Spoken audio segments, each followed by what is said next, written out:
ಕರ್ನಾಟಕದಲ್ಲಿ ಇವಿಎಂ ನಿಷೇಧ ವಿಚಾರ ಸಂಬಂಧ ಬ್ಯಾಲೆಟ್ ಪೇಪರ್ ಬಳಕೆಯನ್ನ ಮಾಡಬೇಕು ಅನ್ನೋದಿದೆ. ಸೊ ಇದ್ರ ಬಗ್ಗೆ ಕಲಬುರಗಿಲಿ ಎಐಸಿಸಿ ಅಧ್ಯಕ್ಷ ಮಲ್ಲಿಕಾರ್ಜುನ ಖರ್ಗೆ ಅವರು ರಿಯಾಕ್ಷನ್ ಕೊಟ್ಟರು. ಈ ವಿಚಾರವನ್ನ ಸ್ವಾಗತ ಮಾಡಿದ್ದಾರೆ. ಕರ್ನಾಟಕ ಸರ್ಕಾರದ ನಿರ್ಧಾರ ಮುಕ್ತ ಕಂಠದಿಂದ ಶ್ಲಾಘಿಸಿದ್ದಾರೆ. ಕಳೆದ ಚುನಾವಣೆಗಳಲ್ಲಿ ಇವಿಎಂನಲ್ಲಿ ಮಹಾಮೋಸ ಆಯಿತು. ನಾನು ಕೂಡ ಚುನಾವಣೆಯಲ್ಲಿ ಸೋತಾಗ ಮತಗಳತನವಾಗಿತ್ತು. ಲೋಕಸಭೆಯ 5-6 ಕ್ಷೇತ್ರಗಳಲ್ಲಿ ಬಹಳ ಕಡಿಮೆ ಮತ ಬಂದಿದೆ ಅಂತಂದ್ರು.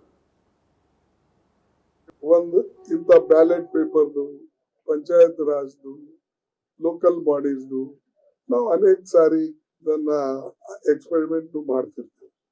ಅದರ ಆಗು ಹೋಗುಗಳನ್ನ ತಿಳ್ಕೊಂಡು ಬದಲಾವಣೆ ಕೆಲವು ತರೋದಿದೆ. ಆ ಬದಲಾವಣೆ ಅವರು ತಂದಿದ್ದಾರೆ. ಮತ್ತು ಬ್ಯಾಲೆಟ್ ಪೇಪರ್ಗೆ ನಾವು ಇವತ್ತೇ ಕೇಳ್ತಾ ಇಲ್ಲ.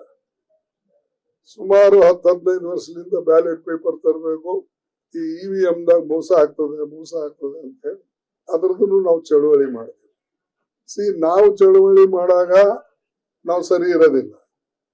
ಇವ್ರು ಯಾರ ಹೇಳೋರು ಇವಿಎಂ ಇರ್ಬೇಕು ಅಂತನವರು ಅವ್ರು ಈಗ ಹೇಳ್ತಾರೆ ಇದು ಸರಿ ಇದೆ, ನೀವ್ ಯಾಕೆ ವಿರುದ್ಧ ಮಾಡ್ತೀರಿ ಹಂಗಾಗಿ.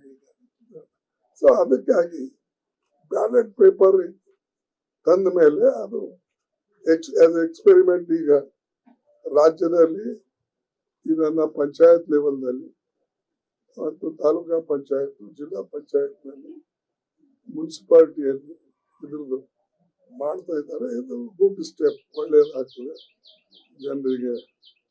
ಇದು ನಾವು ಹಿಂದಿಂದ ನೋಡಿದ್ದೇವೆ.